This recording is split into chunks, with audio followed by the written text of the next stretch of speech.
My boyfriend's first love was diagnosed with a terminal illness, and with red eyes, he broke up with me.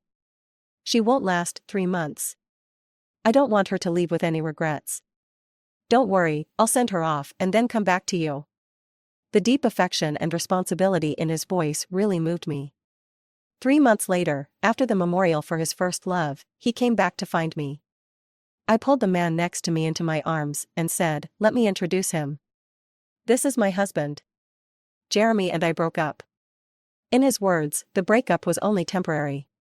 His first love, Natalie, had late-stage stomach cancer. To leave this world without any regrets, she reached out to him in her final days. Jeremy, ever loyal, kept his word and really came to break up with me. She won't last 3 months. I don't want her to leave with any regrets. Don't worry, I'll send her off and then come back to you. His sincere and responsible look really touched me. Even if it meant waiting another day, he couldn't wait any longer. Even if it meant missing our anniversary today, he wouldn't let me look so pathetic. My hand froze for a moment, and as I poured the wine, I tipped the glass too far. The wine spilled over, flowing onto the pristine tablecloth, staining it with a deep red color. It looked like an ugly, huge wound. I didn't feel much anger. For some reason, I just thought the tablecloth was a shame to waste. I had chosen it carefully. In fact, I had been looking forward to this anniversary for a month. I had been working overtime lately just so I could rush home and prepare a delicate candlelit dinner for tonight. Jeremy looked even guiltier, his tone more urgent. "I swear, I'll marry you. If you could just wait a little longer, give me a bit more time." He was understanding, gentle, sincere, and refined. I had once loved these very qualities about Jeremy, but never imagined that one day, the things that once attracted me to him would feel like knives in my heart. I forced myself to stay calm and said, "Wouldn't it be better to spend her last days with her family?" He froze for a moment, a flash of shock crossing his face, as though I had said something cruel and heartless. "Iris, you have everything: loving parents, a bright future, a healthy and beautiful body. But Natalie, she only has me. I can't let her leave with regrets." We'd been together for 2 years, and he rarely called me by name. I looked up at him. It was still the person I loved, still the face I adored, but as I watched him sacrifice everything for someone else, he suddenly seemed a little foreign. Seeing me silent, Jeremy grew more anxious. "You understand, right? You can at least sympathize with her. What are you fighting for, against someone who's about to die? Just trust me." I never imagined I would be morally blackmailed by Jeremy. I snapped back to reality and softly said, "Of course I understand how you feel." Jeremy's face immediately brightened with relief and joy. "So, you agree then?" I nodded, not saying anything else, only feeling the bitter irony of it all. My boyfriend, using his skills as a lawyer, attacked me for someone else. I'd been in so many courtrooms, handled countless cases, and faced many sharp-tongued lawyers, but none of those moments felt as confusing as this one. After I gave in, Jeremy immediately went into the room and came out with a suitcase. I couldn't help but laugh to myself. He had been prepared all along. No matter what I said, he was going. He just wanted to hand me the notice: "Iris, your boyfriend is going to take care of someone else. Please don't be unreasonable or lacking in compassion." When Jeremy returned and hugged me, I hugged him back. "So we're breaking up then?" He nodded and hurried out the door. I slowly sat at the table, finishing my share of the perfect steak. It really tasted good. Even without Jeremy's company, the taste didn't change. After dinner, I put on gloves and cleared away everything that belonged to Jeremy, packing it all up and tossing it into the yard. Temporary breakup? What a joke. In my dictionary, a breakup means forever. Jeremy and I were both lawyers at the same firm. He joined the firm first and is a few years older than me. At our firm, efficiency and focus are the guiding principles. We're all used to being cold and detached when dealing with clients, because we know that investing too much emotion isn't necessary and only leads to pain. But Jeremy was different. He was a lawyer with empathy, and his emotional connection with clients always resonated deeply with them. Over time, I couldn't help but be drawn to him. He was like a ray of sunshine in our high-pressure, cold office, attracting anyone who longed for warmth. So, I ended up with him. I'm not sure if it's because I met Jeremy too late, but there's always been a Natalie in his heart. Men are always boys at heart, aren't they? These days, what man in his 30s doesn't have a white moonlight in his heart? What I value more is the present and the future. At first, Natalie was living abroad, and I didn't think she posed a threat to me. But when she came back to the country recently, Jeremy started acting more strangely, and the woman's intuition told me something was off between them. Turns out, I was right. My intuition has helped me countless times before. Jeremy's warmth was indiscriminate. He didn't know how to set boundaries, especially after Natalie fell ill. His behavior became erratic for several days, until he finally spoke up. Yes, I have a happy family, a promising career, and I'm young and healthy. So, should I step aside for someone else just because they're suffering? Is this what love has become? A competition over who's the saddest? I couldn't make sense of it, so I decided not to think about it. I generously stepped aside for this pair of lovers. By the way, this villa is just one of my properties. We moved here because Jeremy liked it. I packed a small bag, called a moving company, took a day off, and moved to one of my other properties. I had an agent put the villa up for sale. I told my mom I was moving and reassured her not to worry. My time is valuable, billed by the minute. I didn't tell Jeremy about the move. First, there was no need to. Second, if he had any awareness at all, he'd realize his luggage was still under the roof of my villa. It's a bit funny. Jeremy has worked in this competitive city for so many years, but he doesn't even have a place of his own, and I don't even know where to send his stuff. I've never cared about material things. The only thing I care about is one person's heart. After settling into my new place, I went to the office. There was a case that required me to go out of town for evidence collection. I had cancelled it to be with Jeremy for the anniversary, but now I wanted to take it back. My boss shrugged. We gave it to another team. Is there any other case that requires going out of town? There is one, but I'll take it. And just like that, I was on a plane to City A with my assistant. On the plane, I opened the case files, planning to organize my thoughts. I didn't expect it to be a divorce case. I hadn't taken on a divorce case in years. My assistant, Gil, explained, the boss said the case isn't difficult, but the extra conditions are a bit. I nodded slightly, looking at the files and falling into thought. There was hardly any information, just confidentiality clauses. I'd have to meet with the client to fill in the gaps. The extra conditions were definitely a bit odd. After getting off the plane, Gil and I took a short break before heading to the meeting spot. The moment the door opened, I understood why the details were kept confidential. I even felt like turning around and leaving right then. Lawrence, the notorious rich second-generation playboy, had just made a big splash last month by marrying an influencer. Is he getting a divorce this month? A quiet murmur came from beside me, and Gil, realizing too late, quickly covered her mouth. A newly graduated young woman, unable to keep her cool. Lawrence had an extremely handsome face, and his expression was lazy, almost like a big cat, looking both lazy and aloof. He was absolutely stunning, and after all these years, his beauty hadn't changed at all. Lawrence sat down, glanced at me a few times, then raised an eyebrow. Just so you know, we have to sign a confidentiality agreement. I opened my laptop and, in a businesslike manner, said, "May I ask about the specific situation?" His peach blossom eyes locked onto me. My parents are pushing for me to get married. I had a marriage contract with Enid, and now she doesn't want a divorce. I felt a bit uneasy under his gaze. If there's a contract, she shouldn't be breaking it. Right, I've given her all the money I promised. Now that she doesn't want money, she wants me. Does she think she can just have me whenever she wants? I couldn't be bothered with his self-absorption. Speak in plain terms. I don't want my parents to know it's a marriage of convenience. So, he was caught in a compromising position. While we were talking, Lawrence moved closer to me. From this angle, his peach blossom eyes were especially captivating, deep and affectionate. I sighed and motioned for Gil to step out and coordinate with Lawrence's secretary about the paperwork. Then, I raised my hand and, with an emotionless expression, pushed Lawrence's face away from mine. Lawrence, with a look of grievance, grabbed my hand. "Iris, you can't hold it against me just because I rejected you back then. This is personal. I took a deep breath and flashed a professional smile. Let me remind you, that was when we were in kindergarten. Also, that was a fight, not me confessing to you. Did you sacrifice your IQ for that face and body? Lawrence's attractive face seemed slightly deflated. Can you not be so sharp-tongued? It's been years, and you still haven't changed. I packed up my files and stood up slowly.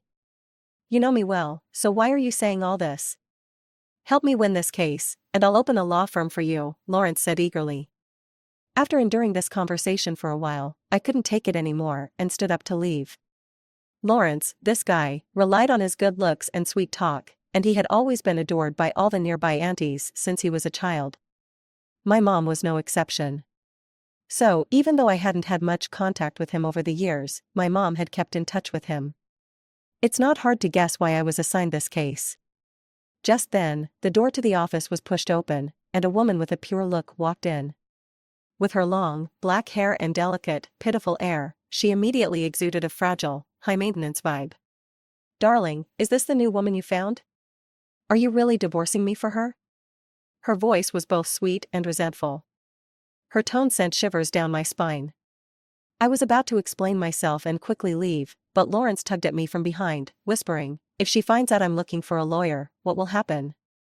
The case hasn't even started yet, we can't afford to lose.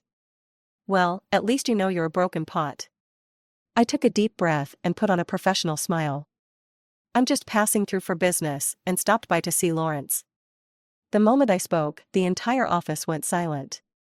Everyone's expressions were strange and awkward. I thought I had said something wrong, but it was Enid who reacted quickly. She eagerly grabbed my hand, as if this had been rehearsed in front of countless live-stream cameras. Then she dragged me off to lunch, with Lawrence tagging along. I don't know if it was just my impression, but Enid seemed genuinely interested in me during the meal, asking about things from our past. So you two were childhood neighbors, growing up together, huh? I was reluctantly recalling my past with Lawrence, while he, on the other hand, kept silent. What was this ambiguous attitude? Did Enid actually see me as a rival? Forget it, no use overthinking it. I decided to treat this as a farewell meal. Once we left the restaurant, I would take Gil back. To my surprise, Enid left even earlier than I did. She took a call, said she had something urgent, and rushed out. She even paid the bill. I couldn't believe how easy it was for her to leave.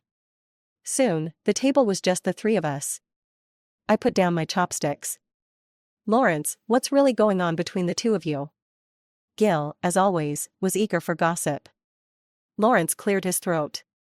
Let me be honest, she has another man on the side. That call just now was probably from him. They're trying to milk money out of me, so they're doing everything they can to extend the marriage. That's why she's been so nice to you. So now, we need to find evidence of her infidelity, so we can get the divorce. I thought it over for a moment. His explanation made sense, but something felt off.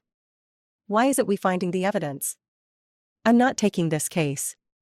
Lawrence's face looked deflated. On our way out, Lawrence kept talking nonstop while pulling at my arm. The door opened, and a familiar figure appeared in front of me. I stopped in my tracks, looking at the two people in front of me. Lawrence was saying, come on, we've known each other since we were kids. Iris? What are you doing here? Jeremy was holding a woman's arm and looked extremely surprised to see me and Lawrence. This must be Natalie. She did look fragile, leaning on Jeremy in a way that instantly made you feel sympathy for her. Lawrence immediately wiped all expressions from his face and narrowed his eyes. Iris, who's he? The tension in the room was palpable. My mind raced with many thoughts at once. Now was a crucial moment for Jeremy's career, and yet here he was, neglecting his job just to be with Natalie. He really was going all in. Suddenly, I realized that the qualities I once admired in him, being down-to-earth, ambitious, and sincere, now seemed like a joke. No, it wasn't a joke for me, but it certainly must be for Natalie, who probably felt his devotion was sincere and heartfelt. I smiled and said to Lawrence, this is my ex-boyfriend, with his first love. Lawrence seemed to understand. He threw an arm around my shoulder and addressed Jeremy with a look of disdain. I'm Lawrence, Iris's childhood friend. The emphasis on childhood friend was as provocative as it could get. I sighed. This was a battlefield. Whoever wanted to stay in the fight could stay. I turned and walked out, with Jeremy calling my name behind me. I didn't look back. Lawrence took me and Gil back to the hotel to rest. I'm only helping you because you're helping me. Don't go sneaking off on me. He said that like he had something more to say, but then ended by reminding me to rest. Gil cautiously leaned in. Are you really over with Mr. Jeremy? I picked up a knife to cut an orange and nodded. It's really over. I didn't think much of it, but Gil seemed anxious. I didn't mean anything by it, I just think everyone thought you and Mr. Jeremy were a perfect couple. Suddenly breaking up. Gil clenched her fist.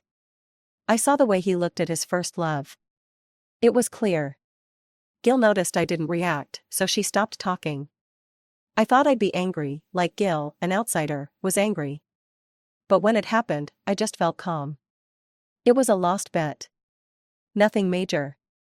I decided to take on Lawrence's case. After all, there's no rush, and it's not very demanding. It's almost like a vacation for myself. But I didn't expect Lawrence to take me along to catch someone cheating. I was completely in disbelief. I told you, I'm a lawyer, not a gossip reporter.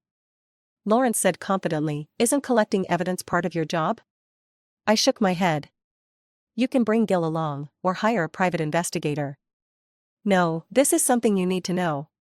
Outsiders can't be involved, don't I care about my reputation? At this point, I was too exhausted to argue. Lawrence and I entered a business club, where it was rumored that Enid was meeting her lover in a private room next door. We hid around a corner and watched as Enid walked in, arm in arm with a man, clearly very intimate. As we were hiding, I suddenly noticed something was off. The distance between Lawrence and me had become too close.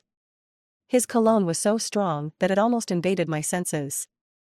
It was assertive and aggressive. For a moment, I felt dizzy, remembering that boy who used to fight with me. He had long since grown into a man. Just then, the door to the room suddenly opened, and the man inside started walking toward us. It was too late to leave now, and we couldn't slip into another room. In the next second, Lawrence quickly pulled down his hat, apologized, and, before I could react, cupped my face and kissed me. My mind went blank, and I felt like the world around me had suddenly quieted down. I heard someone walk past and click their tongue, as though commenting on something. After what felt like an eternity, Lawrence finally pulled away, and my mind started to clear. There was no one else around. Lawrence whispered, I've got the pictures. That was a spur-of-the-moment thing. I took a deep breath to steady myself and nodded, I'm going to the bathroom. Wait for me outside.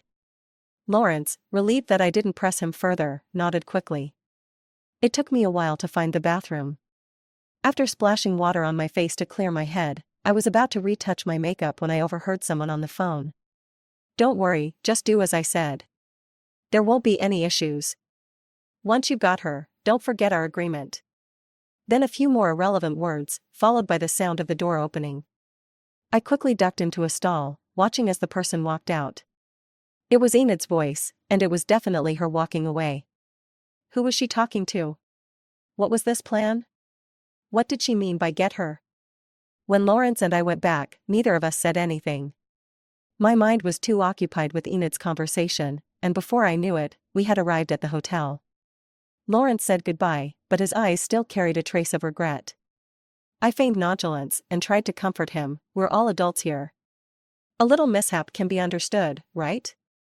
With that look on your face, you'd make me think you have feelings for me.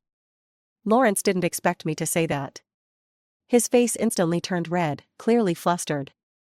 In the end, he didn't say anything else and left, still fuming. I shrugged and headed into the hotel, only to spot someone sitting in the lobby. They had clearly been waiting for a while. I squinted. Jeremy, what are you doing here? Jeremy's face was as dark as thunder. I need to talk to you. I slumped into the sofa, rubbing my temples. Go ahead. I did some checking on Lawrence. He's already married, Jeremy said, staring at me intently. Yeah, I know. So what? Jeremy looked at me with obvious pain. Even if we broke up, it's only temporary. How could you let yourself sink this low and get involved in someone else's marriage? I froze and turned to him. So this is how you see me? Jeremy spoke earnestly. I told you, just wait for me for 3 months. Why would you do something so foolish? Foolish? I suddenly wanted to laugh. So this is how Jeremy viewed me? That look he gave me that day wasn't love, but contempt. Isn't it? Iris, you've really disappointed me. I had loved him for 2 years, but now, for some reason, he felt so unfamiliar to me. I slowly stood up, looking down at Jeremy. So, I've disappointed you. What are you going to do about it? As long as you turn back now, our agreement still stands. Jeremy looked like he was either offering me mercy or threatening me. Unfortunately, I didn't need either. I smiled and tapped the table with my finger. Let me guess what you're thinking. Jeremy's body tensed. You probably just got a call from the agency telling you to pick up your things, right? Also, Gil told me yesterday that your leave wasn't approved by the company. You took time off without permission. Aren't you about to get disciplined? Natalie doesn't have much time left. After she leaves, you still need to live, don't you? I'm such a good catch, such a great second option. Where else can you find someone like me? So really, it's you who can't leave me. Every word I spoke made Jeremy's face grow paler, until it was almost completely drained of color. Jeremy. I thought he could give up everything for Natalie. I admired him for that. But he was nothing but a complete hypocrite. He wanted to keep his reputation as the devoted, loyal man, but at the same time, he wanted a woman who wouldn't betray him. But I wasn't foolish enough to wait for him to come back around. Iris. Do you really think I have no feelings for you? Jeremy's face twisted with hurt. I didn't say anything, just looked at him. He closed his eyes, as though drained of all strength, then spoke hoarsely. I overheard Lawrence and Enid talking. They're using you for something. I froze. Enid's words came rushing back to my mind. I took a deep breath. If it were someone else, they might have gone along with Jeremy's words and asked for the full story. Jeremy knew how to read people. He knew how to pull at their heartstrings and steer things in his favor. But so what? Iris, never turn back. It's none of your business. We've broken up. Jeremy, frustrated, retorted, aren't you worried about Lawrence's scheme? Whatever he's planning, I'll have him explain it. But that's none of your concern. I lowered my head slightly, meeting his eyes. You just need to go back, pack your things, and leave my life for good. Goodbye. Jeremy was speechless. Finally, he looked at me deeply. I know you're angry right now. Once you've cooled down, you'll come back to me. Consider this your time to adjust your mood. With that, he turned and left. I watched him go, then turned to the door and saw a tall, sneaky figure standing there. It was Lawrence, holding 2 cups of coffee. I passed by a coffee shop, and they had your favorite latte. I looked him up and down. We haven't seen each other in a while. How do you know I like lattes? Lawrence fell silent. I turned to leave. Come with me. Back in the room, Lawrence held the coffee away from me. Just so you know, don't throw it on me. I just did my hair. I almost laughed out loud. This peacock was still concerned about his hair. Enough with the small talk. What's going on with you? I'd been sensing something was off, and now all the clues were pointing to Lawrence. I had to get to the bottom of it. Lawrence finally stopped resisting. Okay, here's the thing. Since their family moved to City A when we were in high school, Lawrence has always kept in touch with my mom. 2 years ago, after Lawrence returned from studying abroad, he tried to pursue me. But by then, I was already with Jeremy, so he had to back off. Later, he met Enid by chance. Enid had helped Lawrence out, but then ran into some trouble, so she ended up having a fake marriage with him. The man she was really with was her actual boyfriend. On the day I moved, my mom found out that Jeremy and I had broken up, and she told Lawrence. That's how everything that followed happened, including the divorce case. It was all part of a plan. Lawrence was trying to bring me over. Of course, the fact that I liked lattes was something my mom told him. I was stunned and asked, why couldn't you just tell me what you wanted directly? All this elaborate planning. Lawrence looked at me with a trace of grievance and said, if I told you I love you, what do you think your reaction would be? Are you out of your mind? I blurted out without thinking. Lawrence slouched back on the sofa. See? This is the reason. I had this whole hero saving the damsel script in mind, but now it's all gone to waste.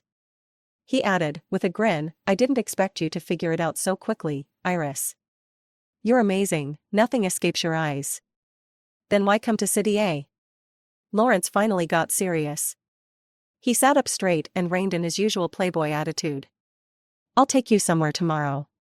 To be honest, my memories from childhood have faded quite a bit. But tonight, I had a rare dream about the past. Lawrence had always had a handsome face, and he was always well liked, except by me. The reason was simple, I couldn't stand him. The first place I had to work so hard for, he could get with no effort at all. When Lawrence moved away, it was sudden. Given the way we had always clashed, I should have been happy he was leaving. But later, I realized life without him was even more boring than before. However, I had gotten used to it. My life had become like a meticulously wound-up clock, with every moment planned out. At first, I was forced to study hard, but eventually, it became a habit I even carried into my work. I became the youngest team leader at the law firm. Because of this, my life lacked color, which was why I ended up liking the gentle Jeremy. I also heard news about Lawrence from mutual friends. His family had become wealthy, and Lawrence had turned into a spoiled rich second-generation heir, still living the same carefree life, even marrying a popular internet celebrity. I thought there would be no more intersections between our lives. I just turned off my phone and focused on my work because my professional life couldn't afford any mistakes. Like how I rarely reminisce about the past, Lawrence would never long for it either. Jeremy's request for a breakup shattered all my plans, but I was quick to adjust, even managing to get my emotions under control. Iris, there's nothing you can't get used to. After a full night's sleep, Lawrence was already there to pick me up. I didn't expect our destination to be an amusement park, one that looked very familiar to me. It seemed brand new, like it had just been built. Lawrence stood beside me, pointing at the park and asking, "Does this look familiar?" I was stunned, unable to speak. Of course, it was familiar. This was a drawing I did when I was in kindergarten. Back then, I wasn't a cold, mechanical person. I still had princess dreams. A fantasy castle, cartoon characters, those were my favorite things hidden in my heart. When I was in kindergarten, I had dropped this drawing as I walked past Lawrence, and he picked it up. Since the paper was pink, he thought it was a love letter to him. I couldn't stand it, so I ended up fighting with him, and from then on, I considered him my enemy. I never imagined he would keep that drawing all these years. Later, my family's business went into trouble, and we had to move. I didn't tell you because I was worried about what might happen. We went through some tough times. Then I got in touch with your mom and started asking about you. If you were happy, I would have kept this secret. But then, you broke up with Jeremy. Lawrence looked at me, his eyes a little red. Iris, I'm lucky, right? I couldn't speak for a long time. It wasn't just Lawrence overturning my impression of him in my mind. It was the trembling in his voice and the redness in his eyes. He seemed more sincere than anyone I had ever seen. My heart seemed to ripple. I lifted my foot and walked inside. Wasn't it built for me? Let's go, I want to play. Lawrence quickly followed, grabbing my hand. His hand was warm and dry. This time, I hesitated for a long time, but I didn't let go. I took an extended leave. It was the first time I had taken leave in all the years I'd worked. I suddenly felt like I had been moving too fast before. I wanted to slow down and take a good look at the world around me. My boss seemed to have known already. He didn't ask a thing and just approved my leave. My mom only called me once. Her voice on the phone was full of relief. Take this chance and rest well. Mom, did you already know? Iris, your dad and I both regret pushing you so hard when you were little, both in your studies and life. This time, take it at your own pace. No matter what you choose, we'll always support you. After hanging up the phone, all my worries disappeared. Lawrence took me around City A. Actually, I could tell he wasn't very familiar with the place either, probably because the family's business had failed, and then he went abroad. It turned out the spoiled rich kid everyone thought he was wasn't what he seemed. Even when he went abroad, he achieved top grades. In fact, his family's business empire expanded quickly, and he had contributed quite a bit to that. I actually couldn't envy him for that. At a bar, we ran into Enid, who was arm in arm with her boyfriend. Enid immediately let go of her boyfriend's arm and grabbed Lawrence's, her face looking like she was about to cry. "Darling, are you really just friends?" A look of awkwardness flashed across Lawrence's face as he subtly signaled to Enid. Enid pretended to be calm. "If that's the case, I'll..." I watched them play act, amused, while the man beside her looked helpless. "Stop it, it's obvious," Lawrence said with exasperation. Enid quickly dropped her act. "You know already?" Enid clung to her boyfriend again.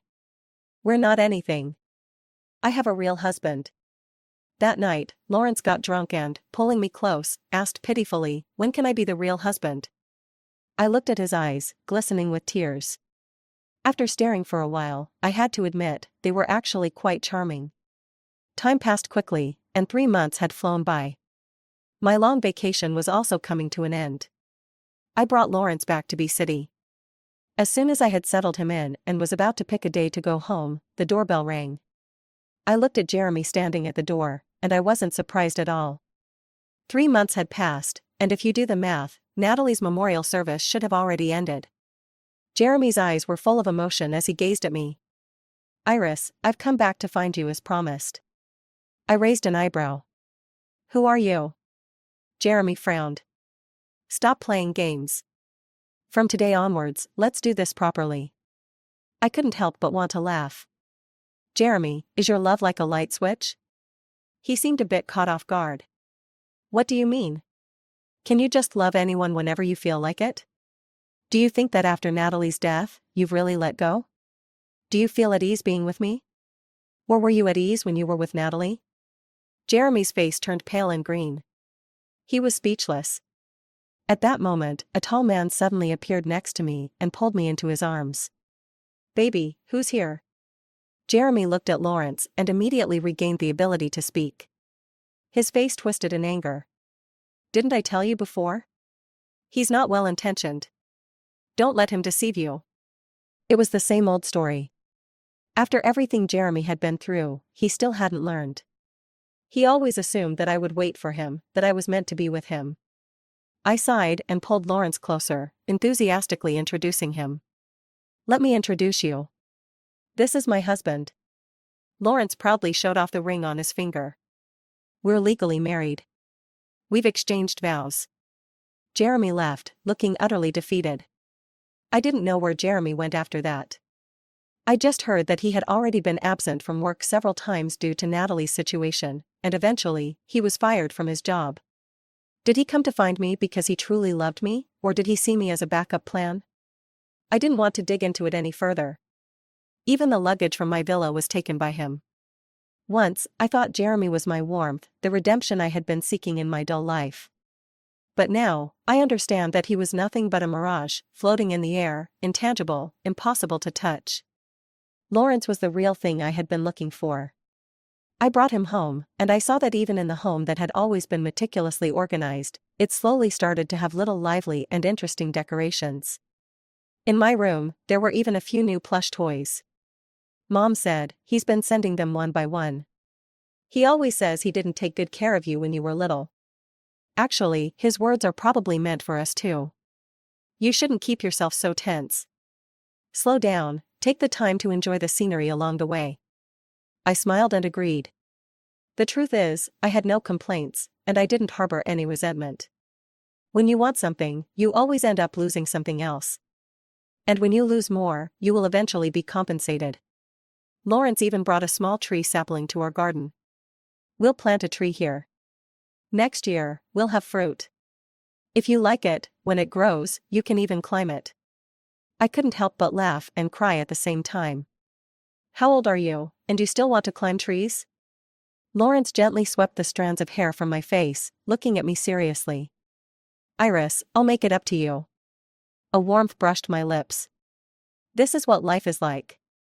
At certain moments, you realize that the people and things you lost were meant to be lost, and those losses were actually a kind of destiny, a fortunate turn of events.